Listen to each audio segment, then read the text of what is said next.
They're back from the grave and ready to party. The Return of the Living Dead, rated R.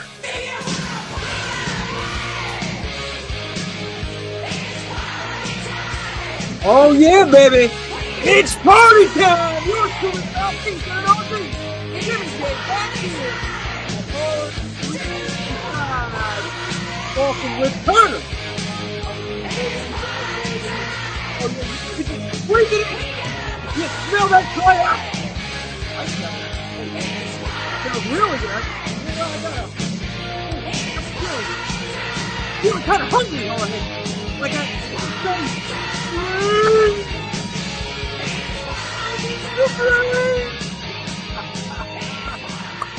let's go, baby. Let's go.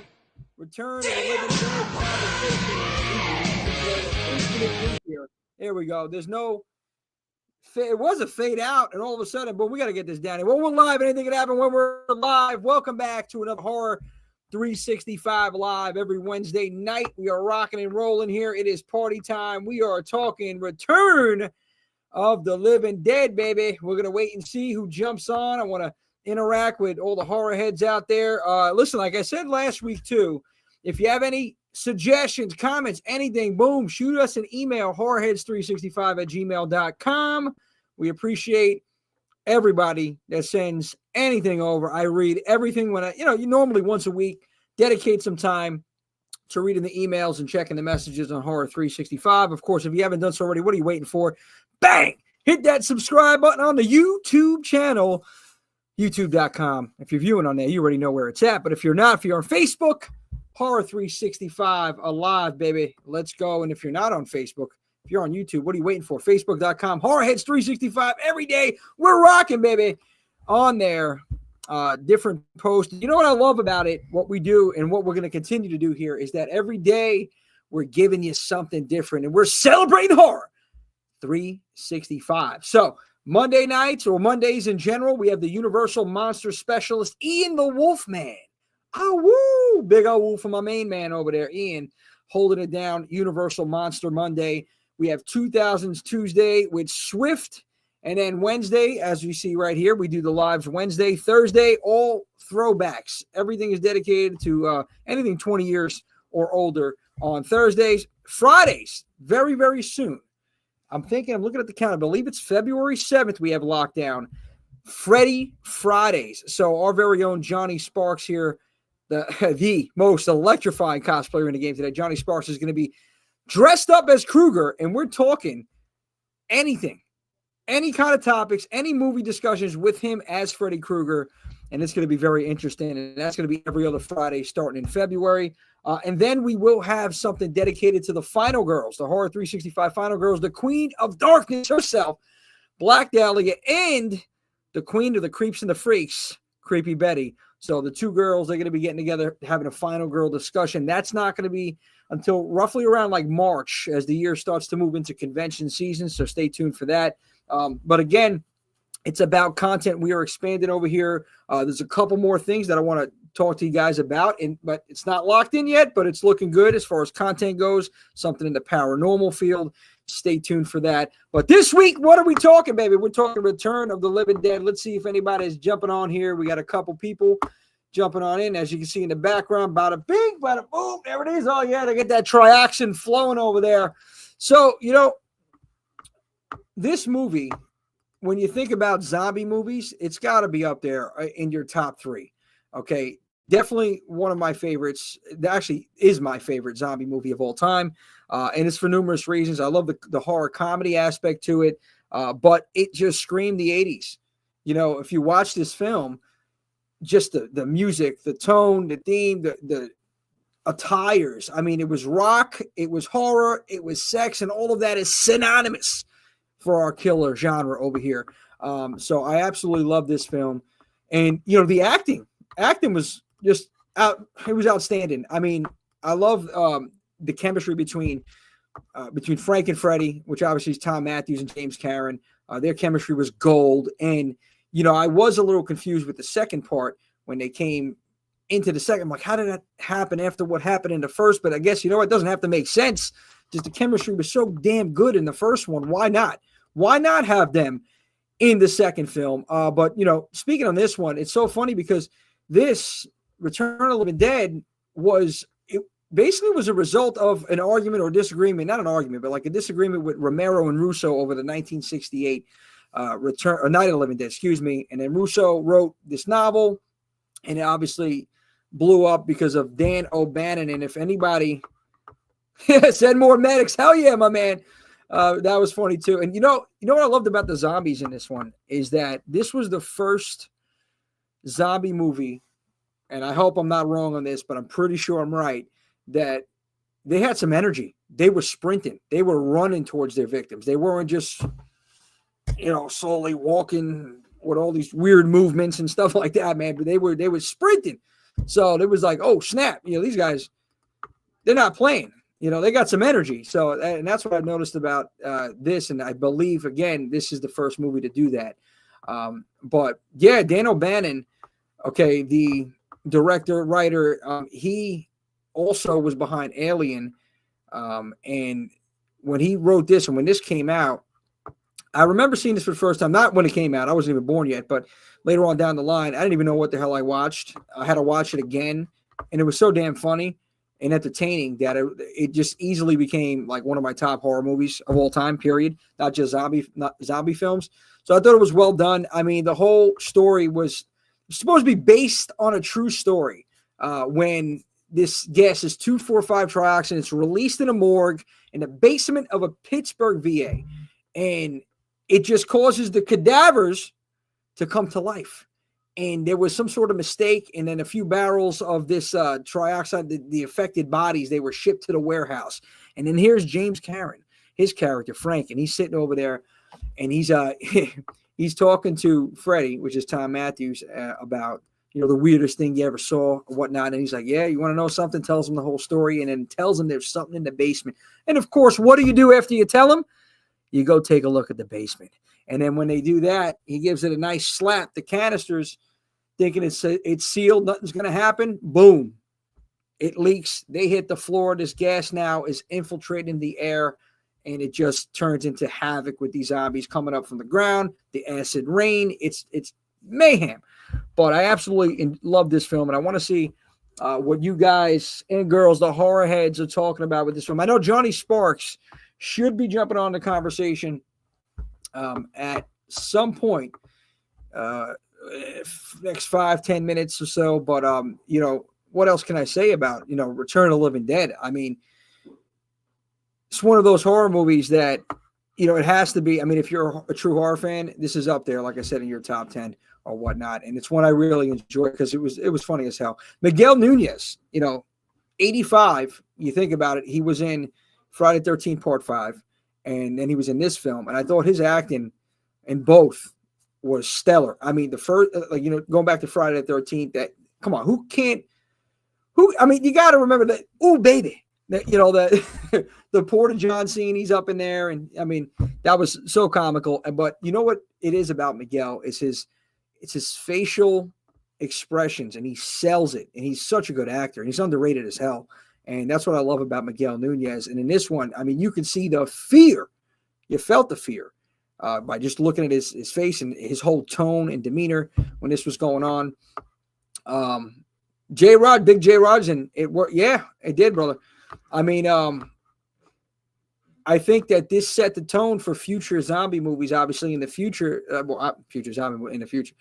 Other zombie movies to come, that they had their zombies a little more amplified, and we had zombies that were chasing people and just like, I mean, I think about Dawn of the Dead, the remake. I think about Train to Busan. I mean, I think personally that's up there in my top 3 after watching plenty of damn zombie movies. It's definitely up there just because of the fact of how well they created those zombies and how crazy they were in that movie in Train to Busan. But this one right here, going back to Return, this is what started it all to switch up, from what we've seen in Night of the Living Dead 68 and then Dawn of the Dead 10 years later in 78. I believe it was 78 or 79. 78, 79, I think it was 78. And then, I think about this year, 1985, this was the same year that Day of the Dead came out.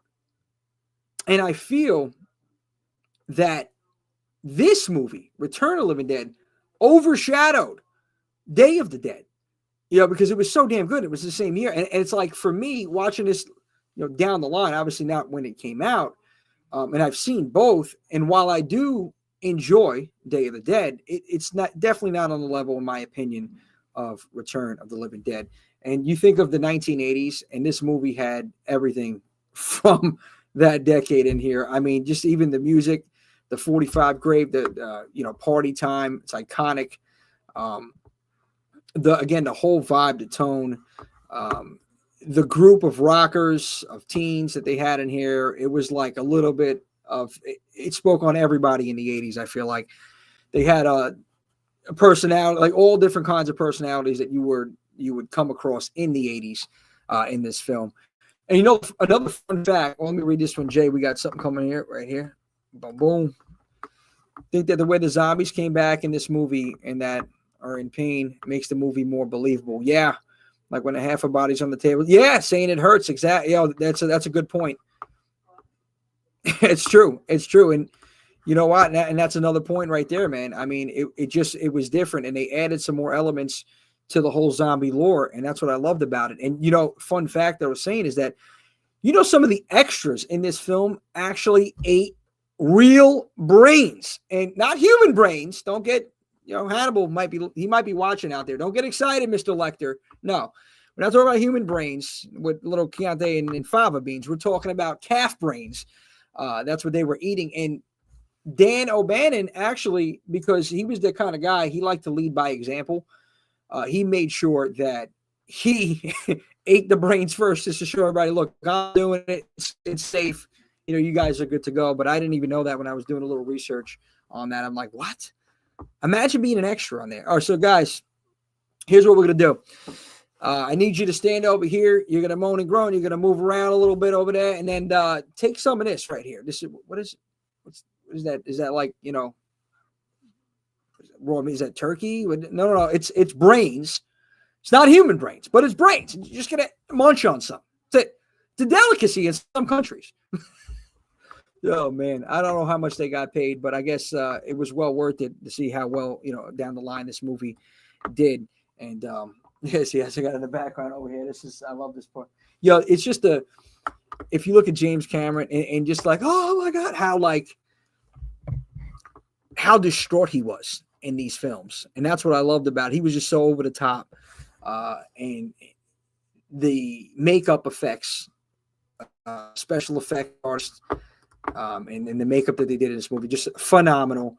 And all around, man, I just thoroughly enjoyed this Return of the Living Dead. And I think, seeing it nowadays, and I mean, just seeing it, like, think about it, it's 40-year anniversary this year. And to see that people are still talking about this movie and still loving this film right here. And this is one of the most iconic scenes. I know some of you are going to be like, oh, wait a minute, it's coming. Well, look, we got one of my posters that were on the wall right here from Return. Right here. Love this one. I got this from a shop in Pennsylvania. It's Kutztown. It's a record shop over there. I can't remember the name. It's a pretty big record store over there. I'm going to put it in the description somewhere. But I got this poster. They have really a badass collection of VHS tapes. Not VHS, but like DVDs, records. They have some VHS sprinkled in there. I found a couple horror VHS as well. And found this poster, and big horror fans over there. So this was I haven't came across this one yet exactly, but yep, it's on the wall. I took it down for the purposes of this movie, and of course there's probably more viewers going to be coming in because this scene is on right here. Linnea Quigley doing her dance, getting down tonight, and I will say, yeah, exactly, she's getting ready to take her clothes off again. Come on, Trash, what are you doing? Jesus Christ, we're not even. Stop throwing the dollars. Stop throwing the dollars at the screen. Miguel's getting excited here. What's going on, guys? Jesus. Oh, man, I got to do some commentary on some of these movies. If we have like a little watch party here, do some damn commentary on this. But, yeah, look, Miguel, he's like, yeah, come on, baby. This is the cast. It's a way. Yeah, it's a way of life, damn it. Oh, she must be just envisioning those old people just ripping her clothes apart. That's it. But yeah, this is just so many classic scenes in this one, and I think there was a part also where Miguel, when he gets slapped, he legitimately gets slapped in this movie. I actually sent him for those out here. Just reading comments. I'm sorry, guys. Okay, boom. Yeah, no, but I actually sent Mr. Nunez himself a link just in case he wants to have an impromptu jump on here at 5-10 minutes. Who knows? Anything can happen. So we'll see what happens if anybody jumps. I doubt it, but hey, I sent him an email. Here's the link. Boom. I spoke with him when I met him at the Living Dead weekend out in Monroeville Mall. It was a few years back. I can't wait to get back there. I'm hoping that this year I can make it there in June. Back-to-back weekends. You have Living Dead weekend followed by Days of the Dead, Indiana. I will be at one of those. I'm trying to make both of those. And so will some of the Horror 365 team. And anyway, going back to that, Miguel, man, this guy has so much energy. So much energy and so much life when you meet him. And they were doing a panel for the Return of the Living Dead. And it was him, Linnea, Tom Matthews, and was it Alan Troutman? I forgot exactly who the fourth person was on the panel. But, everybody was having a good time. And speaking of which, here we go. Johnny Fox entering the conversation. The most electrifying man, the cosplayer, is the right cosplayer in the game today. Johnny Sparks, baby. What's going on, buddy? I love that shirt. Oh, look at that. It's party time, Johnny. Look at that. Jeez. My man got the whole setup. I mean, we were just talking. I don't know if you were tuning in, but we were just chatting about Return, and we were talking some facts. I was just talking about the Living Dead weekend at Monroeville Mall a couple years back. Phenomenal experience, and just watch, some of the actors from the film sitting in there and just conversating about this. And I was saying Miguel had so much life, and then to know the history, the fact that this gentleman hitchhiked. Well, I don't know, he didn't hitchhike. He took a bus from one side of the U.S. all the way to L.A. Slept pretty much on the streets until he got a job, I think, and got this gig in Friday the 13th, and it just went from there, man. But he was, down to do whatever it took to make it in the business. And we're just talking how much of an incredible actor he is, and the energy he has is so infectious, man. But Johnny, speaking of energy, my man, welcome to the live Horror 365 Live. Loving it, dude. I appreciate it. I thought you were coming as a suicide zombie. Yeah. If I had more time, man, I would have dressed up. Hey, Nick, what's up, buddy? Hello. Talk to us, Johnny boy. So the question of the hour is, how do you kill something that's already dead? I don't know. You tell me. Well, my question is, what's the weirdest thing you ever saw? Whew. You ever Let's seen? see. Oh, yeah. It's a good question. I don't know. I have to think about that. You've seen a lot of weird things. Well, I'll tell you something. No, I was gonna do reenact the whole intro there with James Karen and Tom Matthews in the beginning of the warehouse. Yeah, man. So I mean, this also, by the way, I don't know if you do this, but every July 3rd, I watch this movie. It's like one of those things, like a tradition now. Every July 3rd, it's Return of the Living Dead Day. I don't know if you followed through with that, Johnny boy. Yeah, hold on. There we go. Just trying to get this. You hear me okay, Jim? Yeah, no, I hear you. Sounds a little muffled, but maybe that's me. Maybe that's my speaker. I don't know if. Yeah, I noticed that also. Just want to make sure it wasn't on my end here. Hold on. Let me make sure. Yeah, no worries, brother. You hear me okay, clearly? Yep, I hear you. I hear you clear. It was just a little bit muffled. That's it. But we're.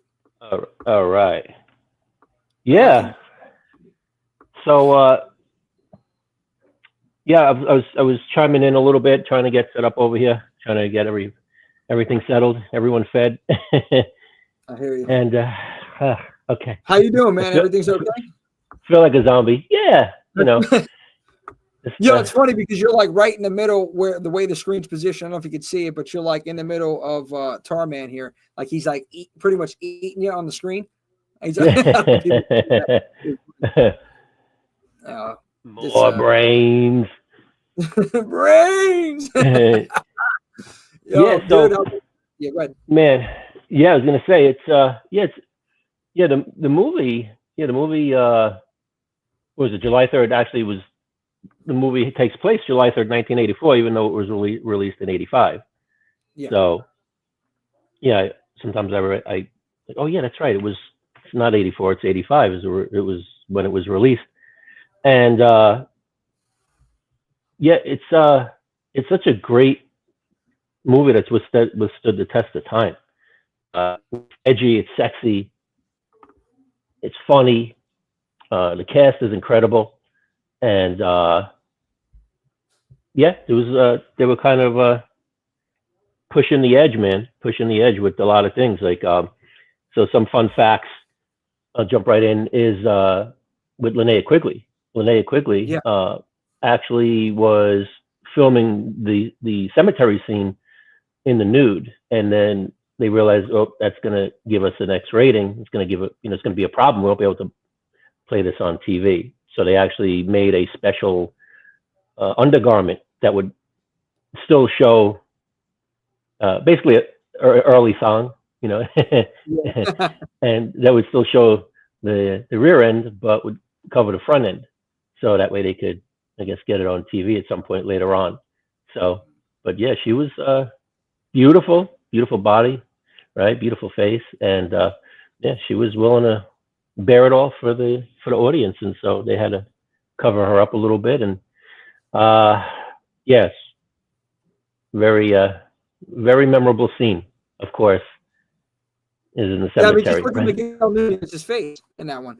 He was like, he was like, yeah, baby, yeah, that was it was, and I got thinking about, like, but it's synonymous. And I said this in the beginning, like when you think of horror, you think of rock, think of gritty and sex and rock, like I said, rock twice. But either way, man, that it's all boiled into one. That's the genre. Okay. Think about how many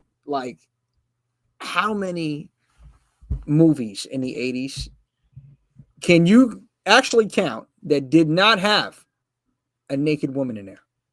And I mean, realistically, there was very few. The only one I can think of that comes to my mind is Friday the 13th Part 6, because Tom McLaughlin didn't do it. He had no nudity in that film, and it was a damn good film. My favorite franchise, but still, think about it. Like, think of horror. It's like there's, as Al Bundy would say, there's boobies everywhere, pig. Yeah, well, it's talking about the 80s, kind of a little bit of a sexual revolution, kind of.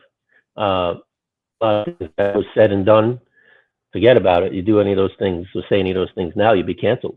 And so, a lot of the 80s horror movies, Return, Lost Boys. If you look at the ensemble and you look at the way they're dressed, and they kind of approach a lot of sexual topics, sexual orientations, and a lot of things were becoming more widely accepted in the 80s. And so, even look at the Return ensemble, right? You got the punk rockers, right? You got the jock. You got Fred, who's kind of like the jock, school jock. You got Tina, who's more of the prissy yuppie girl. And then you have whatchamacallit. You have a I'm just trying to get myself comfortable here. So, and then look at the range of characters, of actors. Like, you got James Caren and everyone else. That's it's just such a broad range of not only the characters in the movie, but the actors is just so and cast. And yeah, it's hard to get that collaboration, really, I find. And that's one of the things that keep it going through till today, is that strong cast charismatic actors. Like I said, James Karen, and then unfortunately a lot of them are here. Clu Gallagher, Don Calfa, James Karen included as well. So it's I guess in that respect, it's a nice memorial to them. Pay homage to them. I mean, unfortunately, like I said. No, let me cut into what you were saying, but I'm saying, like, with them also being gone and what we spoke about, you had brought this up.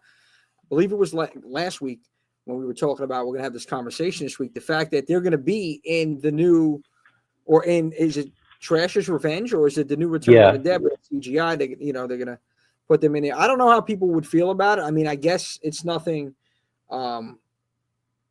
It's just paying, like you said, homage to them. Well, I'm curious. Yeah, it's going to be interesting to see how it looks. Yes, sir. Yep. Suicide. Yep. He let's see. Yeah. He passed away at age of 35 from leukemia. That's the actor who played Suicide. Yeah. So it's unfortunate because he was a great actor and really had the presence, the stature of everything. Could have definitely had a nice career. And so even makes it even more kind of sweet, is that when you watch it, and so you think. I mean, I always think about that. I always think about how sad it is that he's no longer with us, and a lot of the cast. It's James Karen in 2018, Don Calfa in 2016, Clu Gallagher in 2022, but Mark Ventura, he was 35 and died of leukemia. So, yeah. I mean, time, you think 40 years, man. I mean, this movie's it's 40 years. And like I stated earlier, the fact that it still holds up to this day, and it's one of the greatest, say the greatest horror movies of all time, but it's definitely you got to put it in the top 20. People would, say is some of the most iconic horror movies of all time. Tony, you got something here? You played the guy who chopped up Joey in Friday 5. Yeah, I remember that Friday 5. Yep, I remember Joey. Yeah, he really had a line. Oh, by the way, going back to this comment, Nick, I don't know if you're still watching. Have you seen the movie Street Trash from 2024? I did not. There was an 80s Street Trash movie, but I didn't see the 2024 version of it yet. I'm definitely going to add that to my list. Have you seen that, John, at all? No. Rings a bell, but I don't think I've seen that. Let me pull it up here quick. But you're saying it's really. I think if I remember correctly, that in Return. Let me see. Yeah, so it has the 1987. Coming back to Street Trash. Oh, that's when I've seen bits and pieces. That's when they're feeding this something to the home. There's a homeless population. They've been feeding them these things, and they melt and they fall apart in the 87 Street Trash. I haven't seen it. So I was just talking about that with a buddy of mine, but I haven't seen the new one either. So yeah, but that's why I was ringing a bell because we were talking about that recently. If you go watch a few clips, it's pretty funny. You're watching these poor guys just melt away. That's like me in July, man. I'm telling you, I'm not John, I know you love the heat. Weather, man. I can't. I start sweating and it's not good. So I just try to. That's why I'm not complaining. We got a heat wave right now, John. It's like 35. 40 degrees. I know. It's no. Add another 40, and I'm good. You're right. I'm sorry, go. I mean, just like look at the cast, right? You got Tom Matthews who plays Freddy, James Karen who played Frank, Clu Gallagher who played Bert, Don Calfa who played Ernie, and I never realized this until recently. But so you got Don who plays Ernie, Clu who plays Bert, Ernie and Bert, Sesame Street. Yeah. So, and that was intentional, if I'm not mistaken. Obviously, Linnea Quigley, you got Brian Peck as Scuzz, Alan Troutman, who plays Tallman, Beverly, of course, who plays Tina, Jewel Shepard as Casey, John Philbin, who plays Chuck, Mark Venturi, Suicide, Miguel Nunez Jr., Spider, and William Stout, who he worked on I believe the production. And if you don't know who William Stout is, you gotta Google him and look at the artwork that he does. Is just incredible. The fantasy artwork is amazing. And he's world renowned. William Stout. It's just incredible artwork. And then you got Jonathan Terry, who plays Colonel Glover. And so yeah, I mean it's a incredible cast. And so James.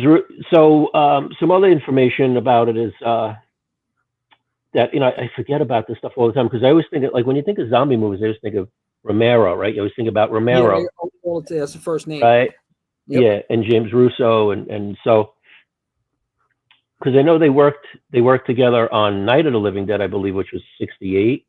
Yep. And then they had different visions, I guess, in terms of going, as far as going forward with sequels. And so they parted ways, and then I think then Romero went into Dawn, I think, right after that, went into making Dawn of the Dead.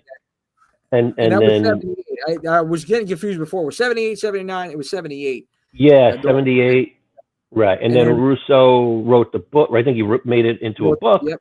The Return of the Living Dead. And I guess they just had, and then they agreed, like, Russo was going to, I believe, make it a little bit more comedic rather than serious tone, undertone. And so, and I kind of like the fact that they kind of went different directions, because it gave us different aspects of the zombie genre. It was the best thing they've done, because think about it. Up until that point, it was a very serious tone. 68, Dawn of the Dead, a lot of social commentary on Dawn of the Dead, and then we get into Return of the Living Dead. It's like, whoa, this is different. It's comedy. It's screams 80s, like I said before. You get the zombies, actually, first film, that sprint. They're running. They have a little more energy than the other zombies. And I also stated that the same year, John, Day of the Dead came out, but it was like overshadowed, man, by this film, I feel like, because you think they came out in the same year, and most of the people just talk about this one more than anything. And to your point on the artwork, dude, some of the best artwork from the 80s. I mean, there were a lot of damn good covers and graphic design for horror films to try to get people to watch these films, and some of them were terrible. But this one is one of those that if you've seen it, you're going to rent it, and it's actually a damn good movie. Oh my goodness, the soundtrack! I mean, look at they got the soundtrack. That's very memorable, especially the Party Time song and the Trioxin theme. Personal favorites, of course. But even got the LP. Oh, nice. Nice, dude. Yeah. Now I just have to get a record player again. But when I saw it, I was like, okay, have to. I mean, it's a great soundtrack. And speaking of, also, of course, Linnea. Oh, I have a co-pilot. Oh, so wait a minute, you do? Hey, what do we got? Hi, Daisy. Yeah, it's Daisy. Miss Daisy. Every time we think of Daisy, I know this is hard, but Mario Brothers '93, John Leguizamo, Daisy, Mario, Daisy. Daisy. There's the real queen, the queen of the house right there. But then also, check this out. You got on LP, Linnea Quigley's old fitness workout from the 80s. I know you have another copy. That you're lying through your teeth. You have a copy in another record player, and you're dancing. You're learning to dance. You're trying to get down to the workout. Come on, look. Look. The shuffle of the living dead as they get in shape through zombie size. Zombie size. Oh man. Let's see. Oh yeah, I love it. The sounds of sexy girls dying in a slumber party massacre workout. Right. Only Linnea Quigley could look so good with that chainsaw. She slays everybody, right? Yep. But yeah, but I'm saying, like, there's so much. I mean, like, there's so much stuff is offshooted from the franchise, and I mean, look, I'm a fanboy, of course, right? And so it's not just the movie, it's the music, it's the merch, it's just everything that the movie represented for the time. And like I said, I just like the broad range of the characters, the whole ensemble, the acting, the scenes. You got Tom in, the zombies in this movie. I think, if I'm not mistaken, were one of, if not the first, but one of the first movies where they actually ran after people. Yeah.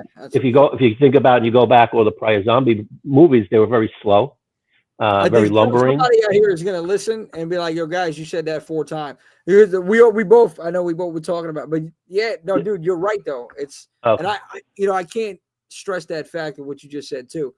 It's the first, and there's been so many after that you copy from this. But continue. I'm sorry, John. You go ahead. No, it's okay. No, dude, this is it, man. Everybody just throw it in. Get a thought, throw it in.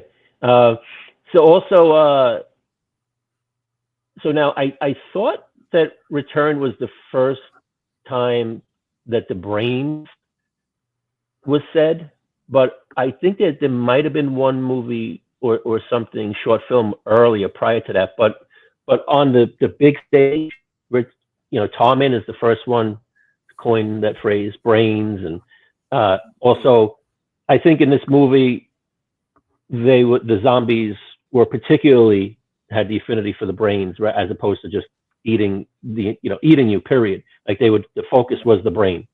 And I think in Return was the first to focus on the brain specifically.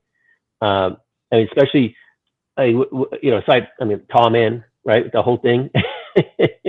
Yeah, he had a pretty deep voice. What does the brains do? I'm trying to remember. It makes them feel alive, the brains, or it gives them feel alive. Yeah. So if you remember the torso zombie, when they had her on the table and they had her strapped down, and Clue and was it Clue was Bert was talking to her and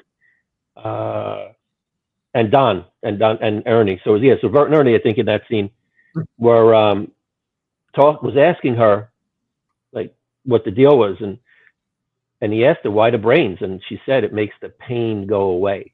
Yep, thank you. So I kind of and me, I kind of like get a little silly sentimental about it sometimes. I think like I kind of like feel bad is that zombie who was once a person doesn't know that they're dead, and something about the pain of being dead.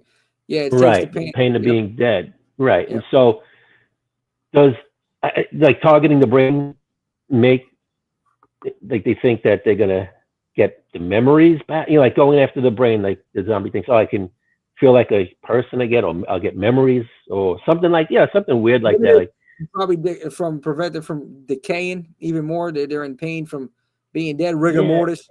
I don't know. I try to, I guess overthink it a little bit in a more of a sentimental way. But they said the memories, maybe, like I said, the memories are stored, right? They're trying to cling to life. So the brain is where they have the memories. Or it could just be they're trying to put on a few pounds because the brain is like 90-something% cholesterol. So it's made up of all fats. So unless they're just trying to gain some weight, I don't know. But, maybe they know something we don't, the living don't. But it's interesting to see them just target the brains, and let's see what else. And so that, and also, if I'm not mistaken, I think in Return it was the first movie where they spoke and not just moaned and groaned. Right? Yeah, you're right. Right. Yeah. Call more. Right. Send more paramedics. Send more cops. Right. Yeah. So a lot of firsts, right? Yeah. No. So a lot of firsts. Yeah. Yeah. A lot of firsts. Yeah. Yeah. A lot of firsts in this one, and I know that this set the tone, like I said, in Rapid Weasel. Yeah, it set the tone for other zombie movies down the line, and we've seen. I mean, right after this, same year, like I said, was Day of the Dead, and then it was Night of the Living Dead remake 1990, like the big ones. And then I know there's a ton more, guys. My brain is not remembering a lot of it, but like thinking about like even the remakes that you come to like early 2000s and Dawn of the Dead and Land of the Dead, and then it was that whole zombie craze and Walking Dead and everything. Just started getting zombie everything out here. It was just. I just feel like with zombie movies, man, I don't know. It's something that it just never gets old. Like, you know what you're gonna get, right? And although they alter it certain ways, and zombies may look different, or zombies may have different features or attributes, or whatever it is. Now they're running, now they're going nuts. It's just, for me, no matter how many times you see a zombie movie, even if you think, oh, it's going to be the same thing, it's just okay. I'm giving it a watch. It just withstands the test of time, I guess. I don't know. It's weird, man. It's weird because, like, for me to watch another type of film, like if it's another vampire movie or another Universal monster movie, like even the Wolfman, it takes a lot for me to say, let me give it a shot. And that's me personally, because I just want to have my own perspective on the films. But like, if I hear another zombie movie's coming out, it's like automatically I'm going to give it a go, just to see what they do different and see, it's just a fun time. Yeah. It's a fun, like, look, even the comedy, even like Zombieland and stuff like that. And that's not really horror, it's horror comedy, but it falls under the category. It was a fun movie. That was definitely a fun movie. But, also, I mean, look, you got talent like Dan O'Bannon, right? And he did Alien. What else? Wait, speaking of which, did Total Recall. He worked on Total Recall. So you got talent. You got John Russo, amazing writer. You got Dan O'Bannon, amazing producer. You got William Stout. I mean, it's just this is why we're sitting here now talking about it. 4 decades later.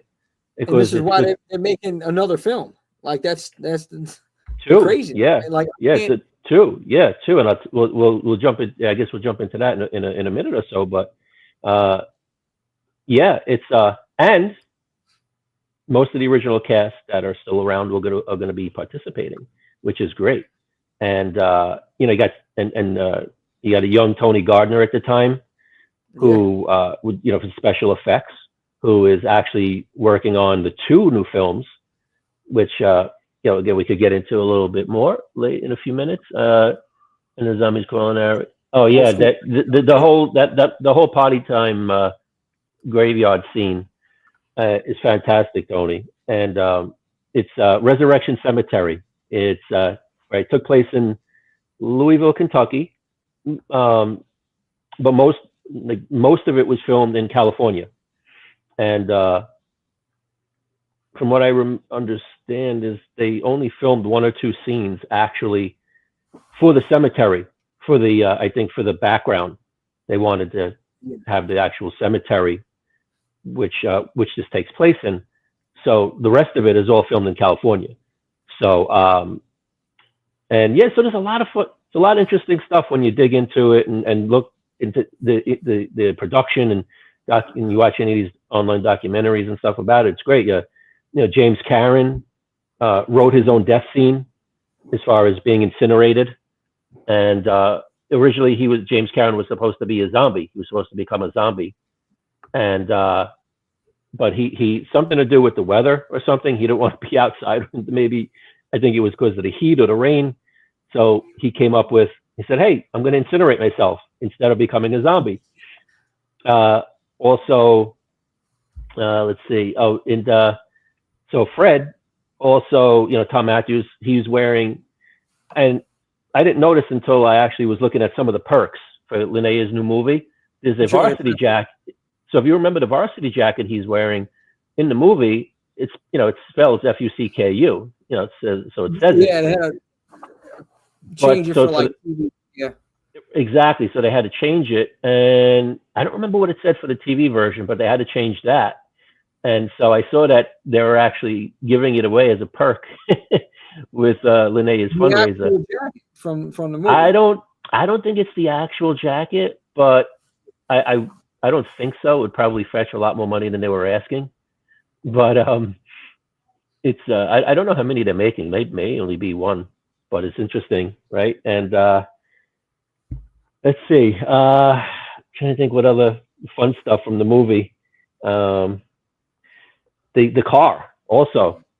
there's I've been trying to track down like a nice replica. I know I've seen a few out there of the I think it's a '59 Cadillac, the car that Suicide's Oh, car. okay.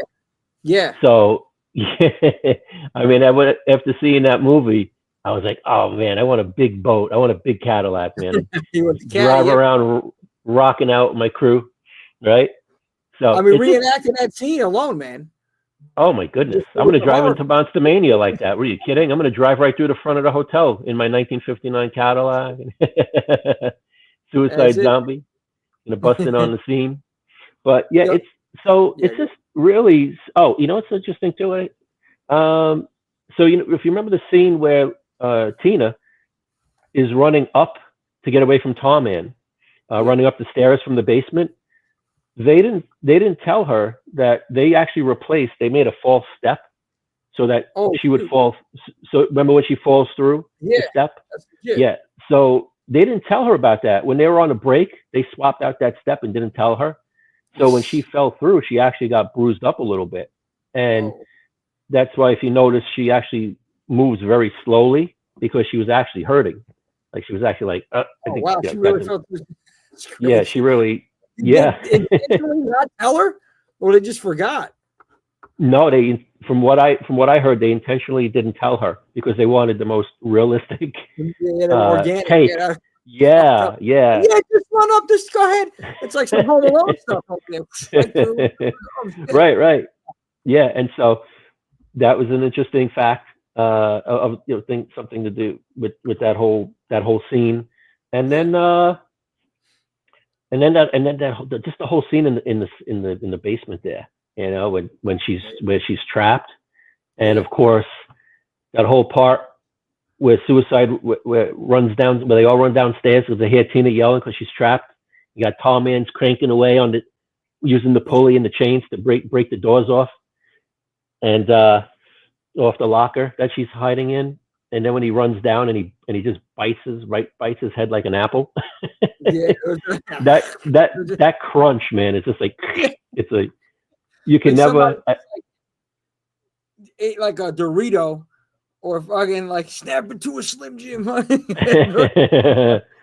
my goodness, Man. Yeah. it's just I so was great. Yeah, it's fun to watch. yeah, it's so good, man. The whole cast, Jules Shepard, Casey, Yeah. Beverly Randolph, like I said, Tina, and it was funny. Also, yeah. Oh, I just remember. Yeah. So Jules Shepard, actually, at the time when they were casting the movie, was an exotic dancer, and they originally were going to cast her as Trash, and she was like, listen, I take my clothes off for a living. I don't want to be in the movie doing the same thing, and so they put Linnea Quigley into that role. So that was very interesting to find out as Oh, well. so And it does. So, yeah, but wouldn't think about. Oh, well, I understand that point. Absolutely. Look. I'm trying to switch it up. I don't want to continue to do this. But I mean, she would have been. Yeah, she did it for a living. She would have been perfect. But I'll tell you, Linnea owned it. Linnea oh owned yeah, it. And you know for what? That sure. takes. I gotta give her a lot of credit for that. Just think about that, right? You have to be there, and knowing what goes into a scene. Whether I was doing standbys when I was an EMT, I did a lot of standbys for films and stuff in New York, and then I also just being on sets. What goes into one scene, how long that can take, how many times they're going to shoot that scene. The fact that she was probably naked half of the day, and you have to be comfortable like that in front of everybody else too. I mean, it Well, takes a lot of guts, and then of just to course. only do what you do. It's like, come on, man. Like, not everybody can do that and be comfortable. So I give Linnea a lot of credit for that. I mean, she was the Scream Queen of B movies. Scream Queen. Yeah. They were saying of the And 80s. I mean, she was in so many yeah, films. well, that's it. Come on, look at that. She's got a whole horror workout, man. Who else has That's it.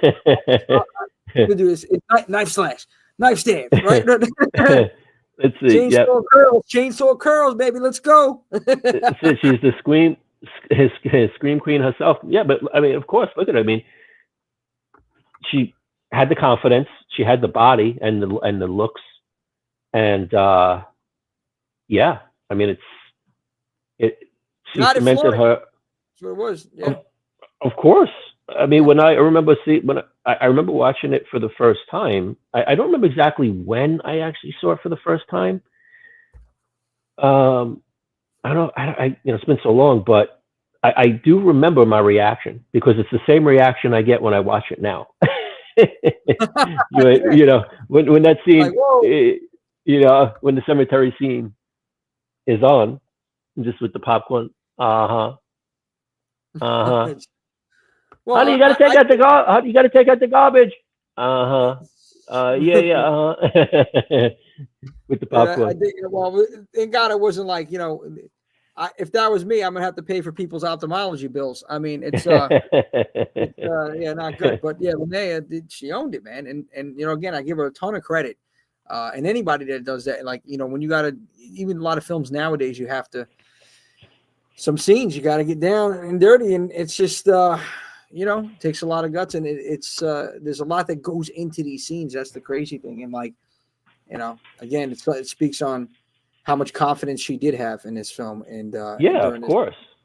And '80s was a wild time, man. Like I did not live, like, grow up in the '80s. I was born '87, but like growing up in the '90s, and then still being around people that grew up in the '70s and '80s when I was young, and just the stories. Get that damn screwdriver out of my. Yeah, yeah. Nah, thank you, Tony. That's good, man. Yeah, Oh man, that's from the second movie. the second one, yeah, and that's the other one. Like, I was talking about the second one. Like, they had Tom Matthews and James Cameron come back, and it's like, how? But then at the same time, it's like, why not? It's Yeah. like their chemistry was incredible. Well, the best part is when he's holding the head, and then it yeah. bites his finger, and he's like, you son of a bitch, you son of a bitch." He's like, James it's Cameron, he so was just good. over the top, man. With Yeah. I mean, who cares? We don't need to know how James Cameron came back. All we know is he was in it, and we're gonna watch it. And we love it anyway, that's it. because he's in it, right? And Tom's back in it. Freddie. So for sure. And they had, of course, another tar man or tar person. It's only the original, of course, but they had another tar person in the sequel. And the third movie, I got to say, was different. Yeah. I liked it. It's something I can rewatch. Not as much as the original, but I would say I almost kind of like this third one, maybe a little more than the sequel, because it's different. I mean, other than obviously the zombie factor, but the characters, the plot. Now you got the girl that he's trying to save his girlfriend, the kid, and all of the stuff that transpires from that whole thing. And I thought it was kind of sad a little bit, with everything that she was going through, and he's trying to save her and everything. And but yeah, I thought the third movie, it's definitely, I liked it. I know a lot of Well, people. it's subjective, like, you like what you like, man. And there's some good parts of that movie, but not that many, in my opinion. But it was what it was. I mean, look, nothing obviously is going to touch the original Return of the Living Dead.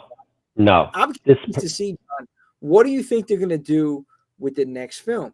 Now, like you said, other than those that had passed on, there's still a lot of the cast members like that are going to be involved in this film, and actually, even the ones that have passed, which is, like we said, with technology nowadays. But did you read any latest news on this? I'll share some info with you. Also, what's interesting is with the whole trioxin thing. The trioxin 245 was based off of Agent Orange that was used in Vietnam, and I don't remember exactly, but the name of it was very similar to whatever the name of the agent. I mean, they codenamed it Agent Orange, but there was it was a 24 something label to the chemical, and they had to change it, or they had to put trioxin 245. So it was basically being fashioned after Agent Orange. And one thing I remember, and I actually went and looked it up because I was trying to remember, because again, it's been so long. actually since I've actually sat down and watched the movie in its entirety. But it's yeah, so one thing that's typical of the time, and even still till today, is that civilians are just expendable. The casualties of government dealings, and so because that's the whole thing, right? Was with the Army Corps of Engineers, you had the barrels of the trioxin 245, and we know what happened with the rest. But so it was, let's see, so they bombed the town, right? They bombed Louisville, quote unquote Louisville, even though it's California, it was real California. And so if you remember, in the end, the colonel says, Colonel Glover says, I wrote down, let's see, he goes, only 20 square blocks destroyed, around 4,000 civilians dead. So I don't know, that always kind of struck me as like, I don't know, well, I don't trust the government. But yeah, only 4,000 casualties. I was just like, I don't know, that always stuck with me. Even from that, every time I watch it, it's just kind of like, I don't just. No, it does. Like as if, like you said, it's only 4,000. Oh, okay. Yeah. Like it's nothing. Like, right. Yeah. But you know what? And that goes on, like it speaks on a lot, like with the government and obviously not going down that road, but the fact that we're just looked at as numbers and we're expendable, like you said. And, That's just a detail I think a lot of times people might not pay attention to, but it's kind of like, not that it's a big deal, but I was just like, wow, only 20 square blocks. I'm like, okay, I bet you the people living in that 20 square block radius would disagree. Wouldn't be too happy about it. I wouldn't want to be anywhere like 20, but no, it's just that's it's one little interesting little detail. I was just like, oh, okay, only 4,000 casualties. But so with the so we got Linnea's movie coming out, Trash's Revenge, and so then we also have the let's see, so then we have from director, let's see, Steve Walsh, who he did his first film was called Muck in 2015. Then he did To Kill Her Goats in 2023, and then Fog City in 2023. So he's directing this. It's completely practical effects. Supposedly, there's no CGI. Okay, that's huge positive. Yeah, and so this is for Trash's Revenge, or this is the no. So this is Return of the Living Dead, and so one thing you'll notice is it's not called The Return of the Living Dead, because I believe there was some copyright stuff there. I know it gets kind of, there's a little bit of rabbit hole that goes down there between this filming and Linnea's film, and I know there's some controversy there with the two movies being made and with Steve Walsh, and so his company is Living Dead Media, and so he's spearheading this, in which I've read some negative criticisms because a lot of people haven't been fans of his previous work, so they're worried about what he's gonna do with this, and so so it's interesting. So it's Return of the Living Dead, not The. So there's one official difference, and then let's see, some fun stuff here. So you got she had the ghost in the house. Look at that. Yeah, you need an exorcist, man. You need an exorcism in there. It's live too. Yeah, somebody's here. Somebody's here.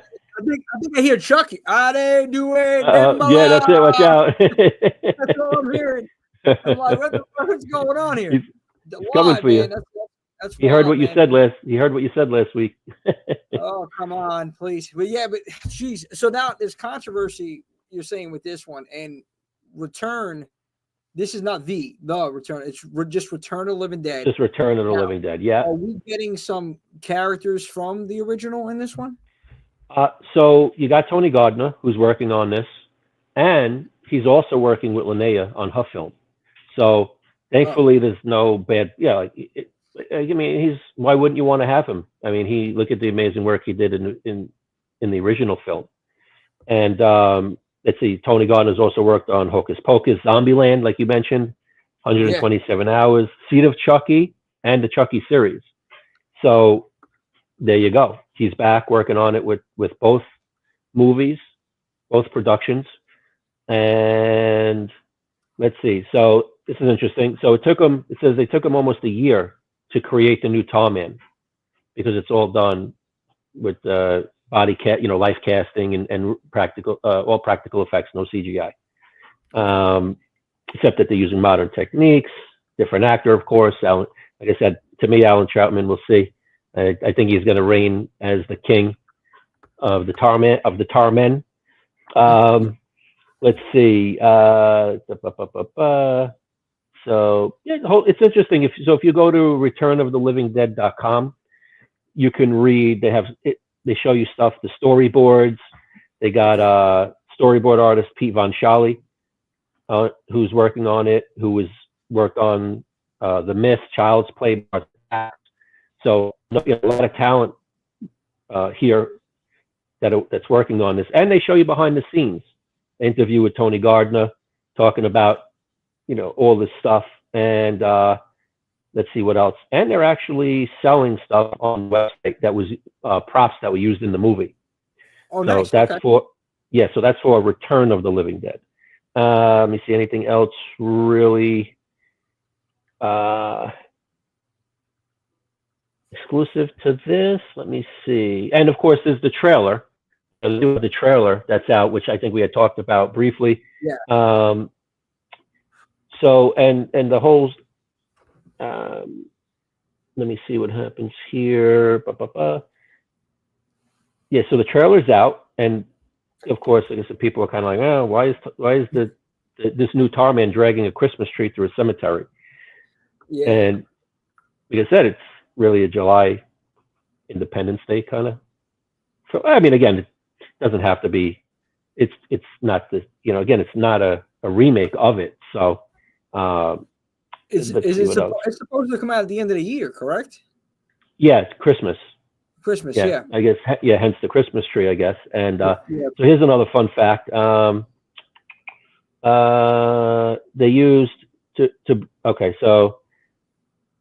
bring a snowy winter blizzard to LA, it required running over 40 gallons an hour of falling snow at a cost of $50,000 a day. What the? To cover an area. Yeah, to cover an area of just 500 square yards. So, oh my God, they got some funding. They definitely have some financial backing for this. So, and so check it out. Oh, and let's see. So I guess the synopsis here is that a new trioxin leak kicks off a zombie outbreak in a quiet Pennsylvania town. Okay, so they're talking about there's a blizzard. There's a new trioxin leak. And I believe this is 18 months. Yeah, it's 18 months. So this whole event it's 18 months after the events of Return. So there you go. 18 right after. Okay, that's cool. So, yeah, so it's a year and a half after the original Return of the Living Dead. Right. You get this going. Right. Okay. And it says in a quiet Pennsylvania town. So we're not in St. Louis. Well, I'm sorry, Louisville, Kentucky. Yeah. And so we'll see. And it's supposed to be coming out Christmas. I wonder if they're doing filming in PA. Like if there's any parts of it. I mean, I would imagine some of it, maybe some shots over here in Pennsylvania. Well, yeah, I mean, that's the thing. I guess you never know. I mean, they recreate. Let me see what else here. I gotta pay attention. It's still early, so you got to definitely stay on top of it and see any other news that's coming out for this. But and it says it's not a reboot or a remake. It's a brand new adventure. And again, it's audiences can expect to be welcomed back into the dark, humid, sexy, edgy, trioxin-fueled world that horror fans first encountered in 1985. So, yeah, man. I mean, they're putting a lot of work into it, and I'm going to reserve judgment. I know there are people that are looking at they get hit with a nuke. Yeah, it could be a nuclear winter. Yeah, and trailer. Yeah, yeah, yeah. I thought, Tony. Yeah, I thought it was a nuke. I'm not 100% sure if I don't remember exactly if it was a nuke or just some sort of other, what you would call it, artillery Right. Yeah. or whatever they, Missile something. because I mean, yeah, either way, man. I mean, nuclear winter. Think about that, and with the scene, the setting, the ambiance, the theme of it. I mean, I'm definitely interested to see what they do. I mean, I guess it makes sense too, especially if they're filming a lot of it out in California, with the snow and yeah. heat over it. So they got to, they definitely got to. Well, that's the thing is you don't say, like, you don't know, like, if this is saying that it's taking place in Pennsylvania, so Yeah. that means, what the hell were the Army Corps of Engineers up to that they have trioxin in Pennsylvania? They got it stored in Louisville, Kentucky, right at the Unita Medical Supply building, and so yeah, it's real curious to see. Let's see. Yeah, I gotta go back and watch this blowing the trailer. apart with a mushroom. Yeah, I gotta go back and watch the trailer too. Yeah, I think I remember that, the mushroom cloud also, Tony. So yeah, but I guess it was probably obviously a small tactical nuke. They don't wipe out the whole entire right, all of Louisville. So it was more of a strategic kind of hit, but clearly it wasn't good enough because we got 2 movies coming out.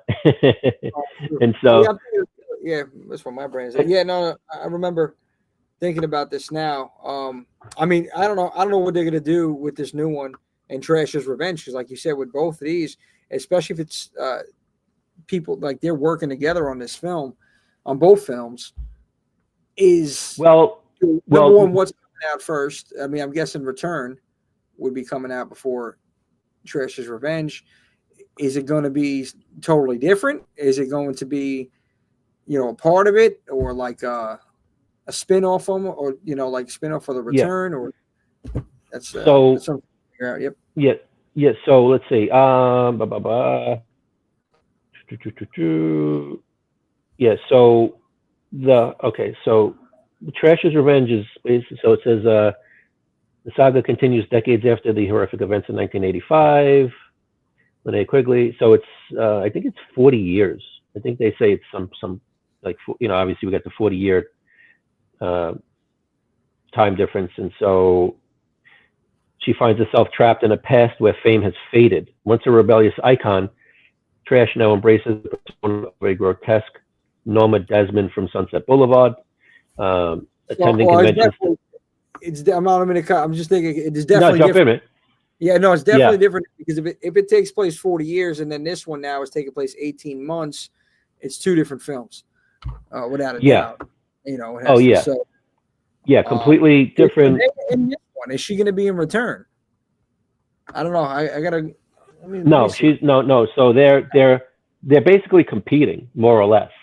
And I haven't heard of any of the cast doing Return.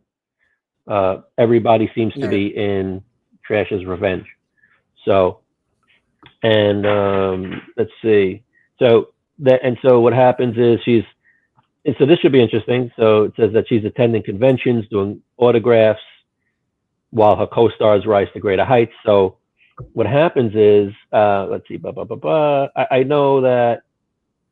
Okay, so she goes to make a documentary with staged reenactments from the original film to celebrate the film's 40th anniversary. But what ends up happening is they come to realize that it wasn't just fiction, the movie, like Return. She still possesses 3 of the original canisters from the film hidden away in her basement. And now the public realizes that she's got these canisters, and of course, it turns out to be real. So it's almost like, well, it's definitely not the same thing as what I'm about to say, but it kind of reminds me of just a little bit of the new Nightmare in a way, if that makes sense. I don't think it does really too much, but like thinking about, like, how New Nightmare, what they did with the actual characters. Is she going to play herself in this? Linnea is going to play Trey, obviously. Yeah, the Yeah, actual, same concept. you know, in a way, some Yeah. weird way, it reminds me of that. And then just, Well, it's true. I mean, that's that. I yeah, mean, 'cause it is a now, good comparison. Yeah. I guess, you know, thinking about now, oh, it's supposed to be a movie, and then boom, trioxins infiltrated the air again, and we got Yeah. Of a course. zombie fest going on. Well, you got it. I mean, there's no way you can start anything. Tony, that was the second one, right? Am I wrong on that? That's the second movie, Return of the Living Dead 2. Let's You see, can at see the the end, when phone the wire. coroner was talking, you can see the phone wire fall over the tape or glue. Let's go. I don't know. I was thinking about the ending when they call the army, and I was thinking about, you know, the second film. I don't know why I was thinking about that. I guess it was. I got to go back and watch the trailer again for the return that's coming out. But I got to tell you, it's I'm excited it's coming out this year, end of the year, Christmas time, and the fact that it's 40th anniversary. I know they're going to be going around making their rounds to cast. I'm sure they're going to be in a ton of places. You know, we were talking about Monster Mania. They're going to probably be Living Dead Weekend. Yep. You know, just I know at some point I'm going to be able to go out there and see everybody, chat with them. And you know, I was trying to get somebody on the show. I know, like, a couple people I reached out to were not able to make it on here, just to get at least one of the cast members we were trying to. And then last second effort really, just to reach out to Miguel tonight and send him an email like, hey, yeah, I got his contact info, but I know the man is busy. And Yep. you know, I said, hey, it's worth a shot. See if he wants to jump on. I had reached out to him last week as well when I reached out with everybody else, but it's a hit or miss, man. You know, these people, they have things going on. So I would have loved to have picked his brain on what's coming up with Trash's Revenge, since I know he's going to be part of that. And, you know, just talk 40th anniversary, man. But I'm glad that we had an opportunity here to jump on, just talk about and I appreciate, I mean, we've noticed a little improvement as far as like viewership on here today. I think we had about 8 or 9 at one point watching at the same time, which I was happy about. I appreciate, of course, the staples, Tony, you and Jason. You guys have been since day one over here, man. I appreciate you both just helping out here. I mean, again, I'm by no means, you know, a horror encyclopedia, you know, and know everything, but you know, I know enough. But you guys definitely help a lot and correct some things that I may have got wrong or maybe got twisted, mixed up. But either way, man, it was great talking return. This is you don't have to be a fan, you know, you don't have to know everything to be a fan. I'm a perfect example. I'm a perfect example, right? We celebrate 365, baby. This is exactly why, just to throw it out there. I don't do this alone. I have a team of people here, like you, Johnny, like Ian the Wolfman, like Swift, like Josh Horror Daddy, the Final Girls, Kristen and Marissa, Steve Rome. I got you guys are here. You guys, you know, bring something different to the table. Now we have another paranormal section going to be coming in here. We have a couple other things that may be happening, which I'm going to announce in a couple of weeks, but it's different things that we got going on. And I'm just excited about it, man. This is what we're trying to do. We're building a network, good people, and talking about what we love here. You know what we need to do? You know, I was thinking about this. 2 things. Now, I have access to a theater out here in Pennsylvania. Maybe having a watch party at the theater with some of the Horror 365 fans that are local in PA. Maybe taking a Horror 365 show on the road, just talking about different things, different movies, franchises, anniversaries, something like that with just the team. And just fellow horror fans out there, bro, just to, you know, hang with everybody and watch it and just, you know, have like a watch party. I mean, we can do it virtually as well, but I rather see, I mean, we can do both, but I want to see what happens if we actually throw a show and who would come out, you know, to the theater. And honestly, dude, I would not charge. I got to see how much it is to rent out the theater. It's not too expensive, but I would just, I don't know, what do you charge? Donations or something like that, or we'll figure something out there. But just to get the horror heads out there, get them got to donate a little bit of their brains. I'm talking about my man, fucking brains. Listen, I'll tell you, man, I need some more brains because I feel like I'm brain dead every time. But today was, I think it was the best today. I had a little more sleep than normal. And yeah, I'm glad you're feeling better. I know you were a little under the weather. So I mean, John, the other day I was talking, I was a zombie myself. You were a zombie. Yeah. I must have inhaled a little extra trioxin. I don't know what happened. Yeah, I don't know, man. You've got to get out of that basement. Stay away from those canisters. I thought I was going to have to do this one alone. Bro, I mean, not only that, did you see? I mean, this was live. Going back, I got to take a look at this. These lights flickered 3 times. There is a ghost in this base. No lie. I'm going to tell you about this. It's a whole this little segue here, real quick. I was working out a little bit, some weights, the dumbbells. Something touched my head, my scalp. I'm like, and this is before I got my hair cut. I'm like, yeah, I know I need to get a haircut. I talked to them in here. They threw something before off my shelf. They threw the Jason mask, went flying. It went, no lie. This is like a few weeks back. And I'm like, okay. You got to just get, Jimmy, you got to get out the Ouija board. I got to tell Matt from Creepy Emporium, they didn't like his hawk over here that he made for some reason. They just didn't get it off there. I don't know. So I'm like, okay, it's fine. Guys, take it easy. And then every time I put on a horror movie, it's like, and this is with these lights, no lie, more often than not, I have a horror movie down here. It's nuts. It's flicker. I'm like, okay. And I talk. I'm like, what do you want to watch? Give me a sign, flicker, like this thing. That's it. Yo, it's real, bro. It's real. I believe in it because there's some stuff that happened here that it's just unexplainable. I've witnessed this shit.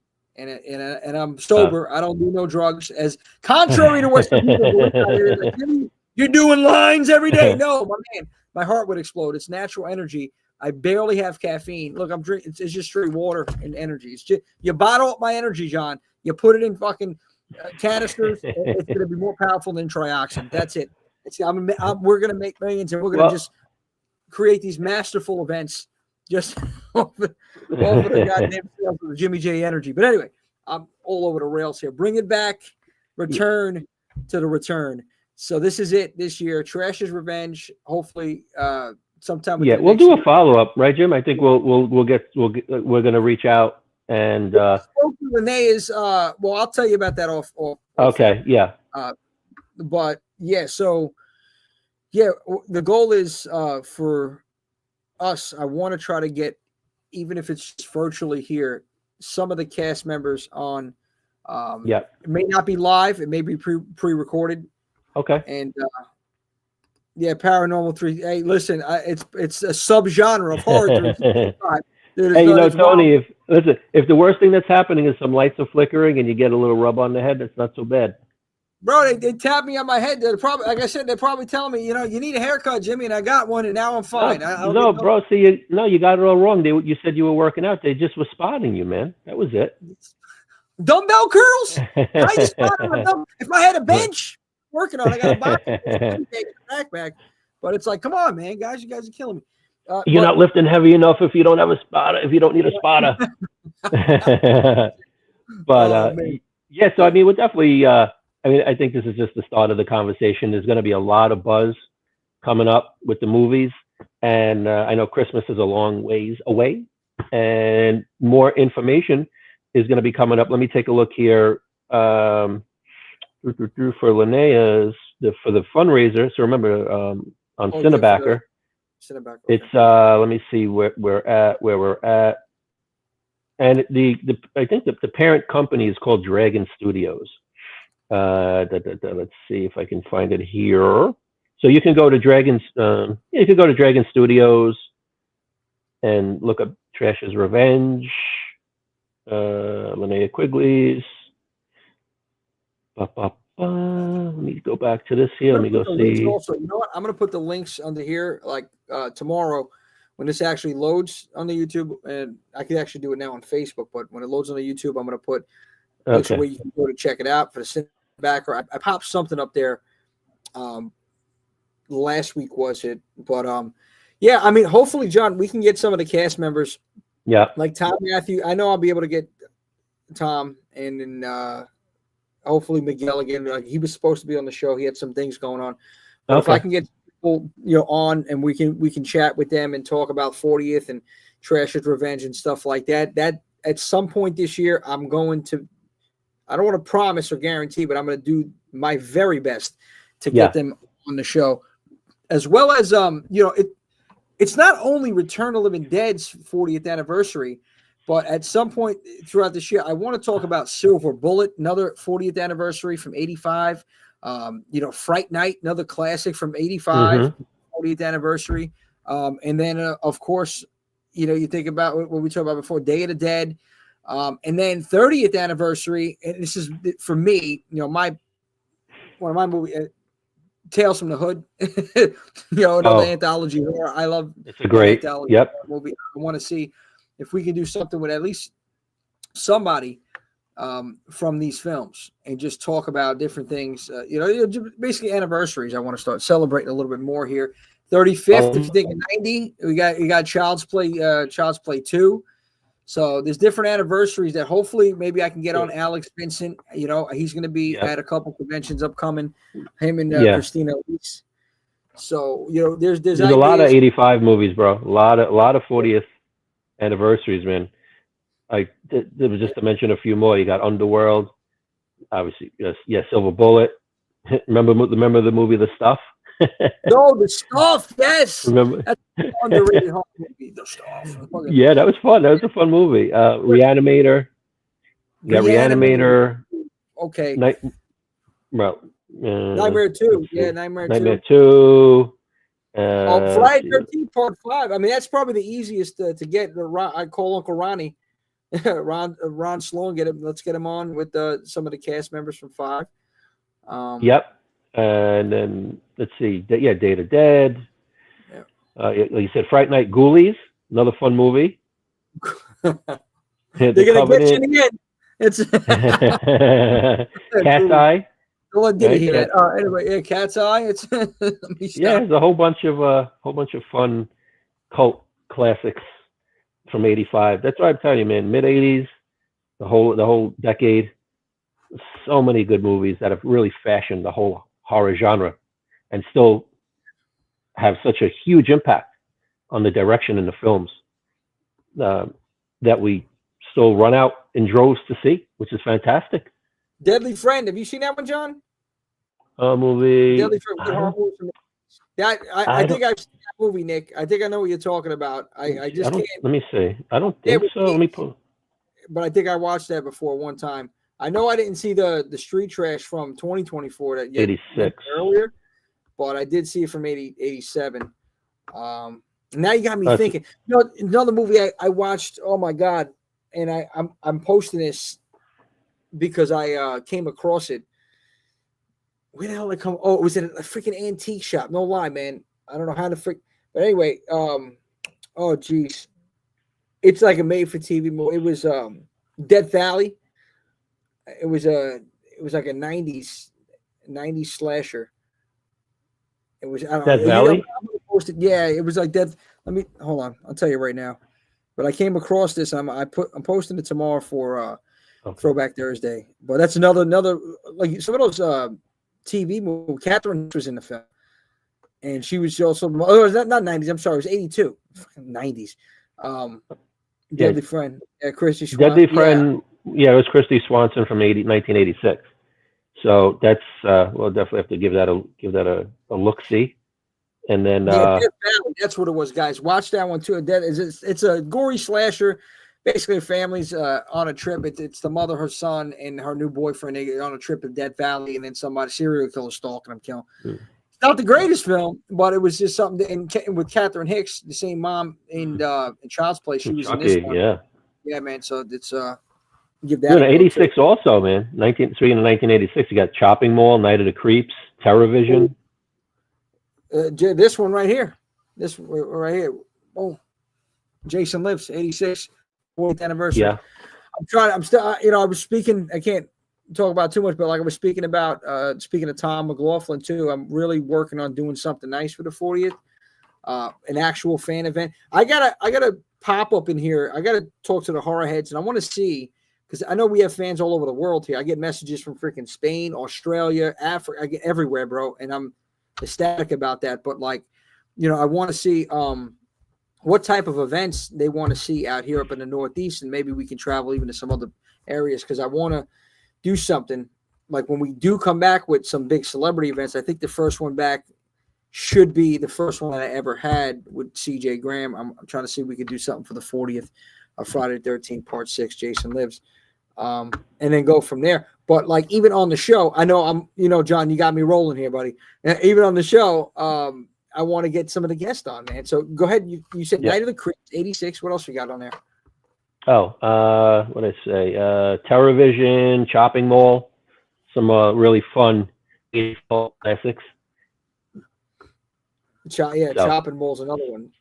Some more fun 86. Let's see, anything else from 86, of course. And well, yeah, TerraVision was fun. I didn't see this. I haven't seen this later, but see if anything substantial from 86. Slaughter High. That's Slaughter High. Slaughter High. It's a movie called Spookies. All right, not familiar with that. April Fool's Day, 1986. Yeah, okay. And From Beyond is 86. Another movie that of course you got 87. 87 is going to be another good one because I'm still trying to get, speaking with Ken, they're ready to rock, man. I just got to get some things rolling for this Dream Warriors thing. I want to do it. Maybe get the Warriors on here first before we have like some little dinner with them, and that's what I'm thinking. Right. Dream Warriors, 87, Near Dark, Lost Boys. I mean, dude, so many great movies from the 80s. I mean, oh my goodness, we need a lot of shows to cover 80s. Forget about it. I mean, and it's not just 40th, John. Like, you think about the 35th anniversary, 30th anniversary, 25th. Sure. You go back down the line, 2000, 25. I can't believe it's 25 years ago. 2000. I remember that year, dude. Oh my God, I'm getting old, John. We're live, and I'm getting old. It's like, what are you gonna do? We can't stop. What's amazing is think about like 1922, right? Nosferatu, and it's a silent film, black and white, 1922, and here we are, right? Fast forward a bunch of years later, but just a little bit. Yeah, a little bit, but still, now we're all communicating, having this conversation with all through space. All these, the video and audio, everything's traveling through space, and we're all communicating on these platforms, and it's amazing. It's really not that long of a time period, really. If you go back from 1922, fast forward to now, you look at how far everything is advanced, and again, I love how the original is still is so. I mean, to me, I still enjoy watching it tremendously. It still holds sway over the horror genre because they're still making movies. Nosferatu, they still continue to make statues, figures, movies, merchandise. That's impressive. I gotta tell you, there's something, John. You're right. There's something about those films from the Universal monster movies. There's something about like those movies from back in the 30s. I think of like 31, I believe it was, with Dracula. Yeah. Was 31 or 41? I think it was 31. 1931, Dracula with Bela Lugosi, and just what they were able to accomplish with what they had to work with to film that, and to still make it creepy. I mean, just his stare alone, the Dracula eyes, and the zoom in, just that alone, man, creepy as hell. And there's something about that and how they did that, and it's simple. Like they say, less is more. Keep it simple, stupid. We've gotten out of hand a little bit over here, but technology has advanced. And it's a great thing. Don't get me wrong, but you always got to remember the core, the foundation of fear. I think atmosphere, music. Just camera shots. You got just say you're right. So Hunchback of Notre Dame, 1923, Phantom of the Opera, 25, Dracula, where Bela Lugosi was 31, Invisible Man was 33, and then Lon Chaney, I think it was Lon Chaney, Jekyll and Hyde was 1913. So Okay, yeah, that was And that was let's see what else. And then you got Werewolf of London, 1935. And let's see what else. So yeah, let's see, Invisible Ray, The Black Cat, 1934. So ton of old horror movies, man, that is still holding strong. and that's where we're gonna get Ian Wolfman over here, Universal Monster Specialist. He's gonna be having some other exclusive content on these older films. Monday nights will be coming up again near future, March time. As soon as the weather starts rolling around a little bit warmer, convention season rolling in. So we got a lot of things in store. John, I want to wrap it up here for Return of the Living Dead, buddy. If there's any last thoughts or anything that you want to say on this film, I know it means a lot to you. I know you have some absolutely outstanding, incredible cosplays that you put together yourself, man, that you built, which you're very talented, man. I keep saying that. Thank you. It's just, it amazes me every time I see you out there in a new cosplay, because the length that you go through just to really make this look so real and straight out of the film. And then even adding your own little twist to it. The fact that when you had the suicide zombie and you had the music playing on the tombstone, dude, I'll never forget that, man. And it was absolutely incredible. Guitar, man. So like, this means a lot to you, this film. So I want you to have the floor now and anything that you want to talk about from this.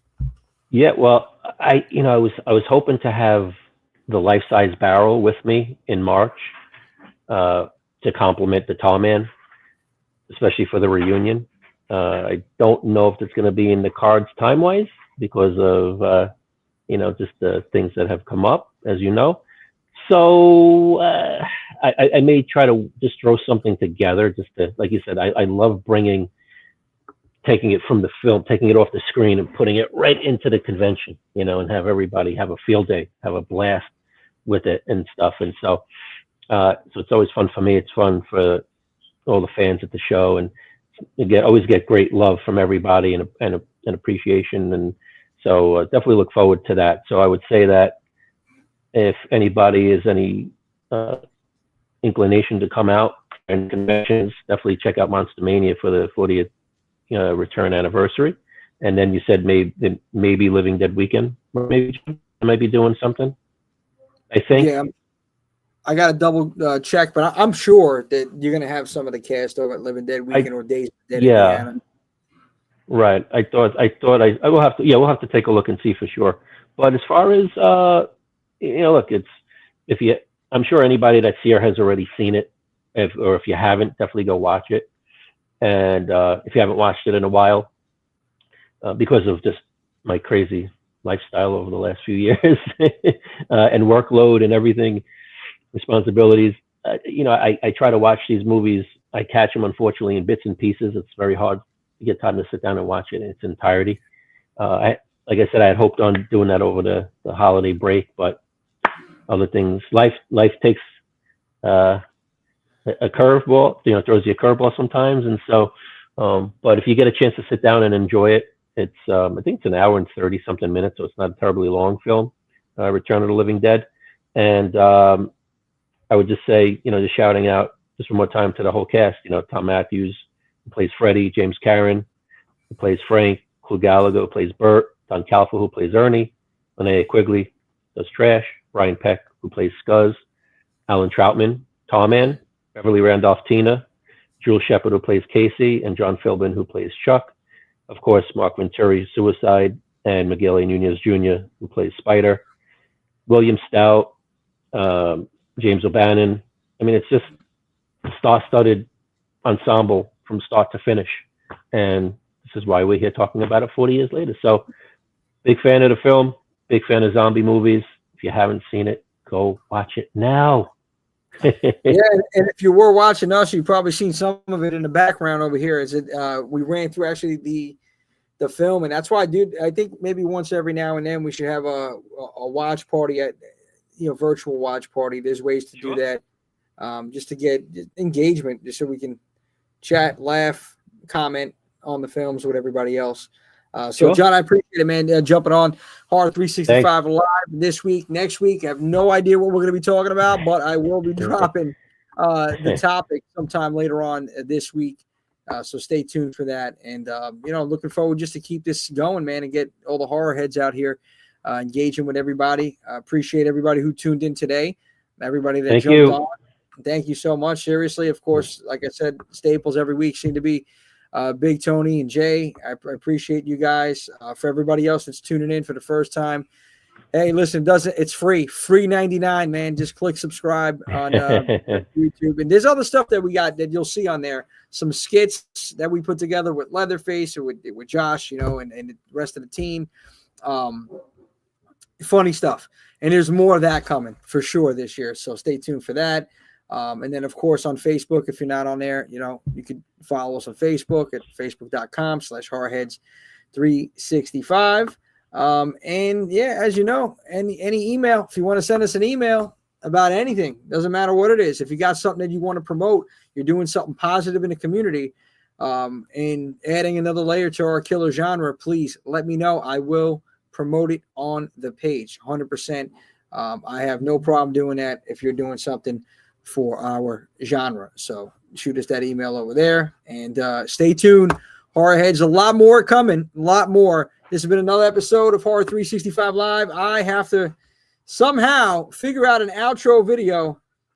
Thank you, Nick. Good night, Tony. Good night, brother. I appreciate you. Hey, guys. Thanks for chiming in. Figure out somehow how to do an outro. I'm going to get that on here by next week. It's just a work in progress here, Horror Heads. So appreciate you all, and thank you. Not only tuning in, but thank you for celebrating horror 365. I got, by the way, here it is, baby. The official 365 sign as it's coming on the camera. 365. I'm telling you, we're gonna have shirts like this. 365, John. Watch out, bro. You don't want to get shot, man. You got to be careful when you do that. Yeah, bro.